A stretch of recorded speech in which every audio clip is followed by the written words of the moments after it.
Hey everyone, welcome to Mentometer by Kalpana Singh, and this is class 7th, chapter 9 NCERT, and this is the last chapter. So I am very happy कि 7th class की जो NCERTs है पूरी NCERT geography की वो complete हो गई है, 6th की भी हो गई है. सो अभी हमारे पास बची है 8th, 9th and 10th. I will try to cover 4 दिन में. मैं कोशिश करूँगी कि क्योंकि मेरे पास थोड़ा सा टाइम क्रंच होता है और चीज़ें भी रिवाइज़ करनी होती हैं, बट मैं फिर भी कोशिश करूँगी कि 10th क्लास तक की जो है अगले 4 दिन में कंप्लीट कर पाऊँ.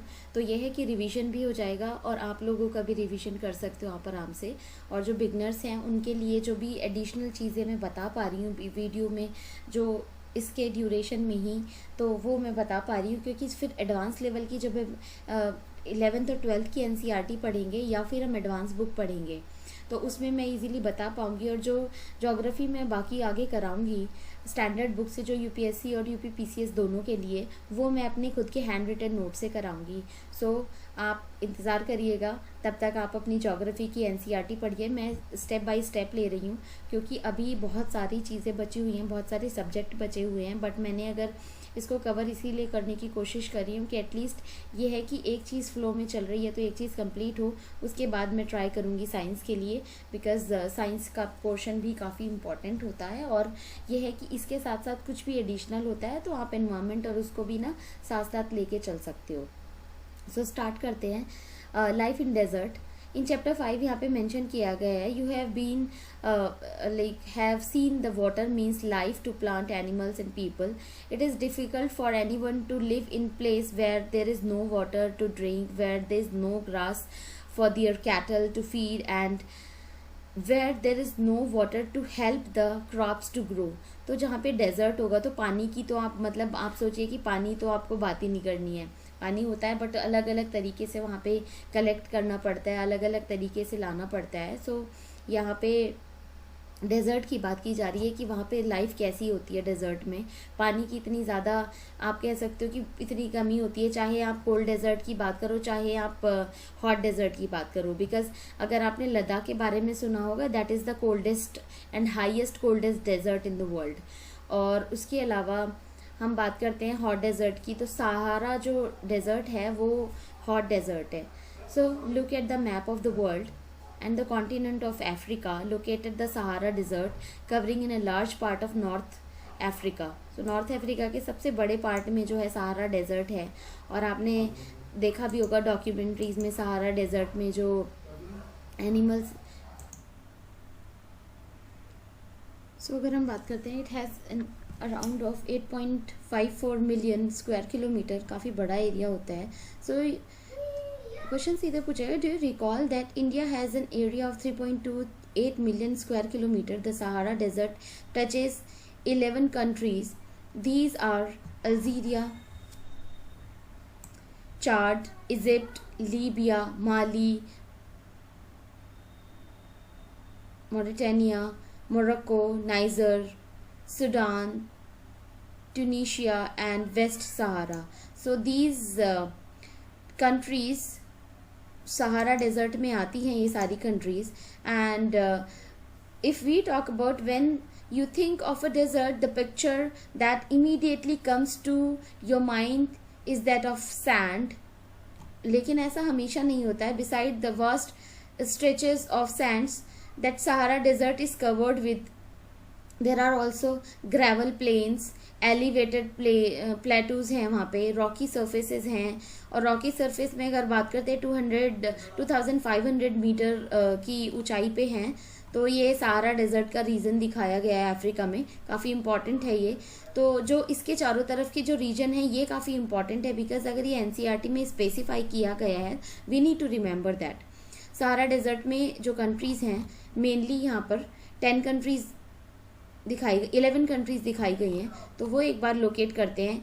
अल्जीरिया जो कि नॉर्थ में है, और सहारा डेजर्ट के लीबिया है, इजिप्ट है, सूडान है, और चाड है, नाइजर है, माली है, मॉरिटेनिया है और वेस्टर्न सहारा है. तो ये कंट्रीज़ हैं.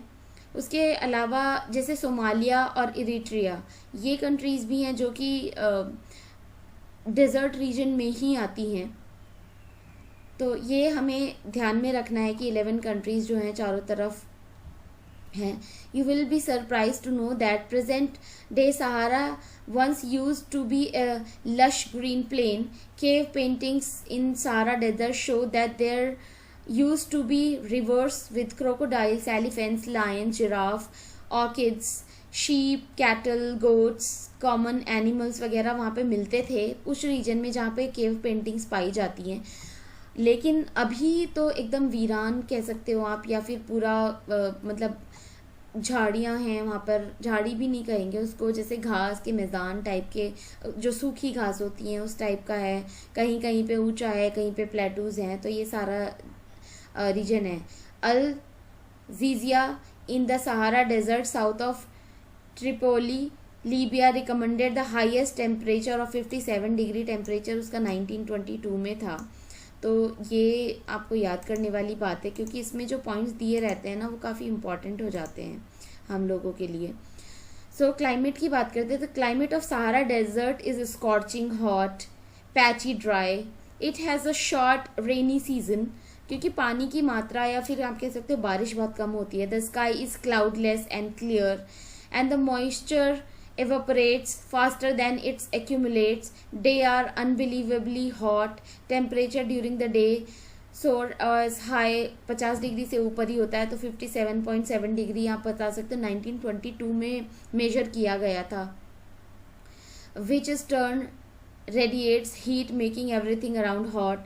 Nights may be freezing cold with temperature near 0 degrees के अराउंड हो जाता है. फ्लोरा फौना की बात करते हो सारा डेजर्ट में कैक्टस, डेट पाम, एकेशिया वगैरह के जो भी प्लांट्स मिलते हैं. उसके अलावा अगर हम बात करते हैं, in some places there are oasis green islands with date palm surrounding them. Camels, hyena, jackal, fox, scorpion, many varieties of snakes and lizards are the prominent animal species lives there. तो ये सारा desert oasis जो सारा desert में है उसकी picture दी गई है.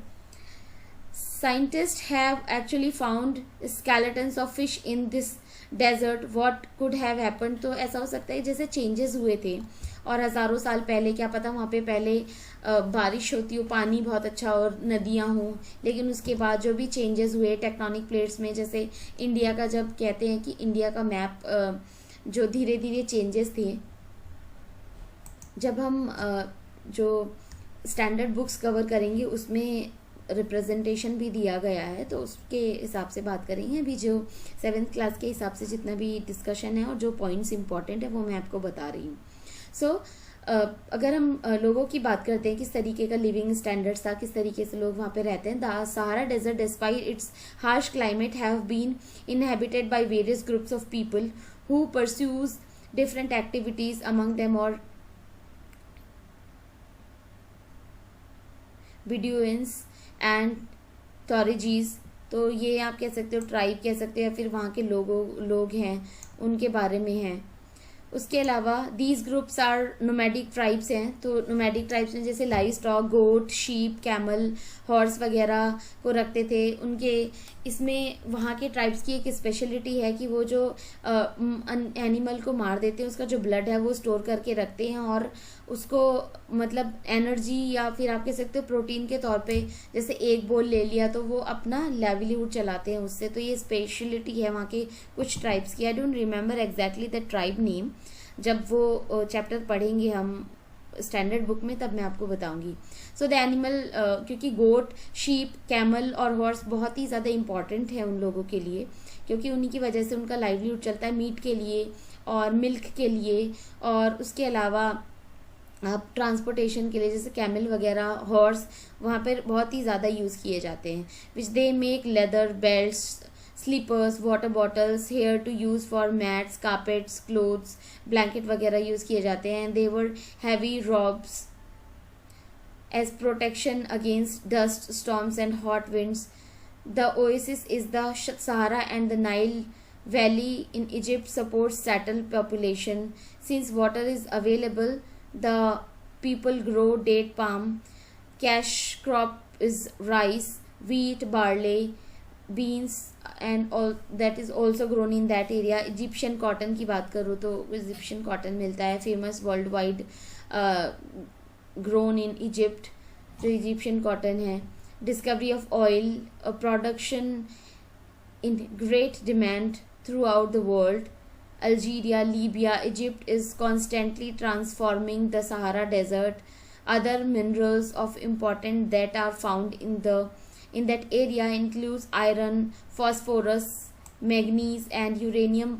काफ़ी ज़्यादा मात्रा में पाया जाता है, तो वहाँ से जो है एक्सपोर्ट किया जाता है. और बहुत सारी जो भी जैसे चाइना की कुछ कंपनीज़ हैं वहाँ पे, क्योंकि वहाँ पे गरीबी बहुत ज़्यादा है, अनएम्प्लॉयमेंट है और उसके अलावा एजुकेशन बहुत कम है, तो उसकी वजह से चाइना की कुछ कंपनीज़ हैं वहाँ पे आप कह सकते हो कि कर्ज दे के और वहाँ पे जो कह सकते हो कि माइनिंग करती हैं, ड्वेलिंग करती हैं और फिर वहाँ से जो भी वैल्यूएबल मेटल्स हैं वो सब ले जाती हैं वहाँ पे. तो ये सारी चीज़ें चल रही हैं. सो cultural landscape of the Sahara is undergoing change. Gleaming glass cased office building, tower or mosque and super highways crisscross. Ancient camel path, trucks are replacing camels in the salt trade. Turkeys are seen acting as guide to foreign tourists, and more nomadic herdsmen are taking to city life, finding jobs in oil and gas operations. तो जो चीज़ें change हो रही हैं, जो कि वहाँ का जो कह सकते हो कि जो नोमैडिक ट्राइब्स थे वो टूरिस्ट गाइड बन रहे हैं, उसके अलावा शहरों की तरफ मूव कर रहे हैं और जॉब ढूंढ रहे हैं, जो ऑयल आप कह सकते हो कि ऑयल एंड गैस के ऑपरेशंस के लिए, या फिर आप कह सकते हो कि उसके सर्च में तेल के कुएँ हैं या इस टाइप के जो भी काम है उसके लिए. क्योंकि अगर सिर्फ वो ट्राइब्स हैं और लाइफ स्टॉक के ऊपर रहेंगे तो ऐसा पॉसिबल नहीं है. In this developing world things are getting change for everyone, so they are also not untouched, और उनको भी इफेक्ट पड़ रहा होगा. तो उसी वजह से शायद ये चेंजेस लाइवलीहुड में भी हुआ है. जैसे आप लद्दाख की बात करते हैं, Ladakh is made up of la which means mountain and pass, जैसे dark means pass, mountain, pass, and dark means country. So the cold desert is Ladakh. Ladakh is a cold desert lying in the Great Himalaya on the eastern side of Jammu and Kashmir. Karakoram range in the north and Zaskar mountain in the south and enclose it. So several rivers flows through Ladakh, Indus being the most important among them. The river from deep valley and gorges. तो वहाँ से सबसे जो important river है वो river Indus है. उसके अलावा श्योक रिवर की बात करते हैं, लद्दाख रीजन में ही श्योक रिवर है. और उसके अलावा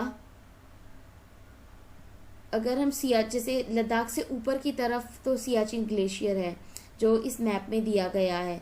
ये लद्दाख रीजन है, लद्दाख रेंज है, इंडस रिवर यहाँ से बह रही है और पाकिस्तान की तरफ बह रही है यहाँ पे. उसके अलावा कारगिल, जोजिला, ये पासेस वगैरह हैं यहाँ पे, तो वो काफ़ी इम्पॉर्टेंट हो जाता है ये region. So if we talk about the rivers from deep valleys and gorges, several glaciers are found in Ladakh. For example Gangri glacier.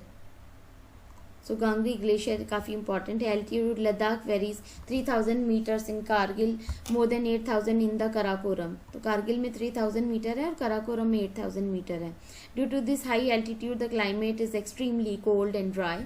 क्योंकि वहाँ पे कह सकते हो कि काफ़ी ज़्यादा टफ है लाइफ. एक डॉक्यूमेंट्री देखी थी मैंने. I will try to attach that link also with this video so that you can also feel that कि वहाँ का एक्चुअली जो डॉक्यूमेंट्री है उस पर बनाई गई है कि वहाँ के जो बच्चे होते हैं वो बहुत ही कम एज में 7-8 साल की एज में ही बोर्डिंग में चले जाते हैं. जो उनके पेरेंट्स होते हैं तो एटलीस्ट 1-1.5 महीना लगता है उनको उस स्कूल तक पहुँचने में, और जब छुट्टियाँ होती है फिर से उनको लेने के लिए वापस जाते हैं. तो वो काफ़ी ज़्यादा टफ है उन लोगों के लिए life, and that is very very difficult. I have seen the documentary, so I was actually feeling that education is really very important for those people, and they are struggling for that. They are doing hard for their studies. और अगर हम लोगों को कहते हैं plain areas में ऐसा कुछ स्ट्रगल नहीं है, तब भी लोग इतना ज़्यादा मतलब एजुकेशन को तवज्जो नहीं दे रहे हैं, जो लोग नहीं दे रहे हैं उनकी बात कर रही हूँ मैं। सो इस तरीके की डॉक्यूमेंट्रीज देख के और मोटिवेशन फील होता है कि हमारे पास अगर थोड़ी सी भी फैसिलिटीज़ हों, थोड़ी सी भी एडवर्स कंडीशन में हमें रहना पड़े, तो हमें पूरी कोशिश करनी चाहिए खुद का फ्यूचर ब्राइट करने की और दूसरों को हेल्प करने की। So the air of this, come to the point, the air of this altitude is so thin that the heat of the sun can be felt intensively. The day temperature is summer are just above 0 degree and the night temperature below -30 degree. It is freezing cold in the winter when the temperature may remains below 40 degrees Celsius for most of the time as it is lies in the rain shadow of the Himalaya. तो rain shadow of Himalaya में है तो temperature जो रात में इतना ज़्यादा ठंडा हो जाता है, -30, आप समझ सकते हो कि -30 डिग्री कितना ज़्यादा कोल्ड होता है।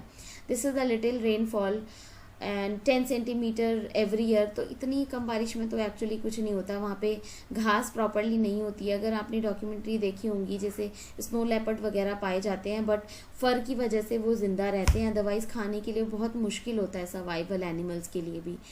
अगर आपने देखा होगा कि Hemis national park is the highest and biggest national park in India. वहाँ पे जो स्नो लेपर्ड के लिए जो जितनी भी स्कीम्स चलाई जा रही है उनको बचाने के लिए, बट काफ़ी डिफ़िकल्ट सिचुएशन है, खाना टाइम पे नहीं मिलता। अगर वो हंटिंग करेंगे, क्योंकि एनिमल्स ही नहीं है या खाने के लिए अगर हर्बीवोर्स ही नहीं होंगे, तो वो हंट किस पे करेंगे या प्रे किस पे करेंगे, तो वो चीज़ें काफ़ी डिफ़िकल्ट हो जाती हैं। Because you will be surprised to know that if you sit in the sun with your feet in the shade, you may suffer from both sunstroke and frostbite. Because धूप में अगर थोड़ा सा भी ठंडे में तो आपके पैर जम जाएंगे, और अगर आपकी हाफ बॉडी इस पे सनलाइज है तो आपको सनस्ट्रोक आ जाएगा। इस तरीके की कंडीशन हो जाती है। तो Ladakh is also known as Khapachan which means snow land. तो ये चीज़ें भी साथ साथ देख के चलनी है, जो भी टैग्स दिए हुए हैं यहाँ पे, उन टैग्स को भी याद रखना है।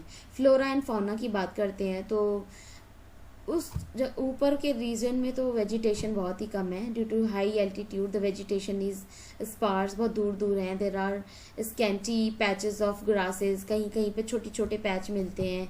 Groups of willow and poplars are seen in the valley during the summers. Fruit trees such as apple, apricot and walnut blooms तो आते हैं कुछ रीजन के लिए। जैसे आप कह सकते हो जब फरवरी मार्च का सीज़न निकलता है और उसके बाद गर्मी आती है, तो गर्मी में आप कह सकते हो कि सितंबर तक थोड़ा सा मौसम चेंज रहता है। जो भी घास और वहाँ पे जो कहते हैं कि डंकीज़ जो होते हैं वो रहते हैं, वाइल्ड डंकीज़ या स्नो डंकीज़ कह सकते हो कि वो उसके ऊपर भी डॉक्यूमेंट्री देखी है मैंने। तो वो काफ़ी ज़्यादा आपको पता चलेगा कि कितनी एडवर्स कंडीशन में वो इन 3-4 महीनों में अपना पेट भर के खूब जो कहते हो कि फ़ैट अपने बॉडी पे कवर करते हैं, और उसके बाद इतनी ठंड इतनी कड़कते जो एटमॉस्फेयर में तब वो सरवाइव करते हैं। तो वही जो ये गर्मी वाला सीज़न होता है यही उनका ब्रीडिंग सीज़न होता है, और उसके बाद दे जैसे हाइबरनेशन वाली ही काइंड ऑफ सिचुएशन में होते हैं। सोते तो नहीं हैं, बट हाँ आप कह सकते हो कि सिमिलरली उसी टाइप का सिचुएशन रहता है कि कम खाते हैं, बहुत ज़्यादा चलते नहीं हैं, खाने को बहुत ज़्यादा मिलता भी नहीं है, इतनी ज़्यादा ठंडी होती है, सब कुछ बर्फ़ से ढका होता है। तो यहाँ पे भी बात करेंगे। Several species of birds are sighted in Ladakh, robins, redstarts, Tibetan snowcock and raven, hoopoe. These are common. Some of these are migratory birds. The animal of Ladakh are wild goats, wild sheep, yak, special kind of dogs. The animals are reared to provide the milk, meat and hidden yak. मैं आपको दिखाती हूँ एक बार उस documentary को। Just give me a minute, let me open that atmosphere, that way कि किस तरीके से वो बच्चे जो हैं लद्दाख के उस रीजन में जाते हैं जहाँ पे स्कूल है। तो ये जो है काफ़ी डिफ़िकल्ट सिचुएशन होती है उनके लिए, इतना आसान नहीं होता है। तो ये सारी चीज़ें देखना इज़ सो डिफ़िकल्ट, इसीलिए हमें अपने बच्चों को भी ये चीज़ें समझानी चाहिए, और एजुकेशन का जो इम्पोर्टेंस है वो हमें पता होना चाहिए। सिमिलरली यही सारी चीज़ें हैं, फ्लोरा एंड फौना वगैरह दिया हुआ है, और उसके अलावा पीपल लोग किस तरीके से रहते हैं वहाँ पे उसके बारे में बात करते हैं।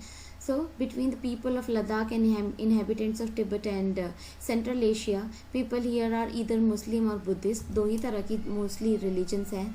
गोम्पा जो ट्रेडिशनल आप कह सकते हो कि ट्रेडिशनल तरीका है, मॉन्स्ट्रीज़ हैं, बुद्धिस्ट मॉनेस्ट्रीज़ हैं, या फिर लद्दाखी लैंड के with their traditional gompas. Some famous monasteries are Hemis, Thiksey, Shey, Lama यूरू. सो ये सारे जो भी, क्योंकि वहाँ पे जो भी रिलीजन है दे आर फॉलोइंग इधर मुस्लिम रिलीजन और बुद्धिस्ट रिलीजन. तो मोनेस्ट्रीज वगैरह हैं, जब भी आप देखो कि वो कलरफुल फ्लैग्स होते हैं, सो उसको शो किया जाता है. So in the summer season the people are busy cultivating barley, potatoes, peas, beans वगैरह और टर्निप, ये सारी चीज़ें उगाने में रहते हैं, बिज़ी रहते हैं, ताकि जब बहुत ज़्यादा ठंडी होती है तो सारा कुछ बंद हो जाता है. अगर आपने सुना होगा लेह लद्दाख जो पासेस वगैरह हैं वो भी बंद हो जाते हैं, चाहे जोजिला पास हो या इस रीजन में आप लेह में कश्मीर, क्योंकि हमारे जो भी आप कह सकते हो कि जो सिपाही हैं वो भी इतनी सर्दी में इस रीजन में रक्षा करते हैं इंडिया की. तो बहुत बड़ी बात है, क्योंकि लास्ट ईयर भी काफ़ी ज़्यादा क्लैश हुआ है आप कह सकते हो पेंगोंग टेसो के रीजन में चाइना के साथ. तो और उसके अलावा काफ़ी ज़्यादा हमने अपने सिपाही भी खोए हैं वहाँ पे. तो ये काफ़ी ज़्यादा अलार्मिंग सिचुएशन है. उसके अलावा बात करते हैं जैसे मनाली, अगर आप लोग गए होंगे, Leh Manali highway cross 4 passes, Rohtang pass, Baralachala और लुंगलाचला एंड तांगला, 3-4 पासेस हैं. These are very very important passes. हाँ बोले, टूरिज्म एक्टिविटी के लिए काफ़ी इम्पॉर्टेंट है, क्योंकि अगर मनाली, शिमला, रोहतांग, ये सारे, लद्दाख जो अगर आप फरवरी से स्टार्ट करते हो, फरवरी भी नहीं कहूँगी मैं, मार्च अप्रैल से स्टार्ट होता है जनरली टूरिज़्म वहाँ पे, और जुलाई अगस्त तक जनरली रहता है. उसके बाद फिर ठंडी पड़ने लगती है बर्फ़ में, तो पूरे सारे पासेस वगैरह सब बंद हो जाते हैं. So these tourism is major activity with several tourist steaming in form of India abroad से जो भी गोम्पास ट्रेक वगैरह करने आते हैं. Meadows and glaciers, witnessing ceremonies and festivals are important activities होती हैं वहाँ पे. Ladakh have over the centuries learn to live in balance and harmony with the nature वहाँ पे. तो ये सारी चीज़ें हैं. Hope you like that the explanation which I did that with the help of video. I hope you like that. So जो भी कभी भी आपको कोई चीज़ का डाउट लगे, आप यूट्यूब में जाइए, उसके बारे में सर्च करिए. बहुत सारी नेशनल जोग्राफिक ने डॉक्यूमेंट्रीज़ बनाई हैं, या बहुत सारे बहुत अच्छे एजुकेशनल चैनल्स हैं जिन्होंने डॉक्यूमेंट्रीज़ बना रखी हैं. तो उससे क्या होता है कि हमें एक्चुअली पता चलता है. जब भी मैं डेज़र्ट या कोल्ड या हॉट डेज़र्ट की बात करती हूँ, तो फिर मैं डॉक्यूमेंट्री से मुझे विजुअलाइज हो जाता है. So that is helping me out to remember the facts also. So that is the similar way I am suggesting you to do the same kind of thing, जो कि आपको हेल्प कर पाए और आपको क्वेश्चन आंसर सॉल्व करने में आपको हेल्प कर पाए. Please share and subscribe the channel for more videos.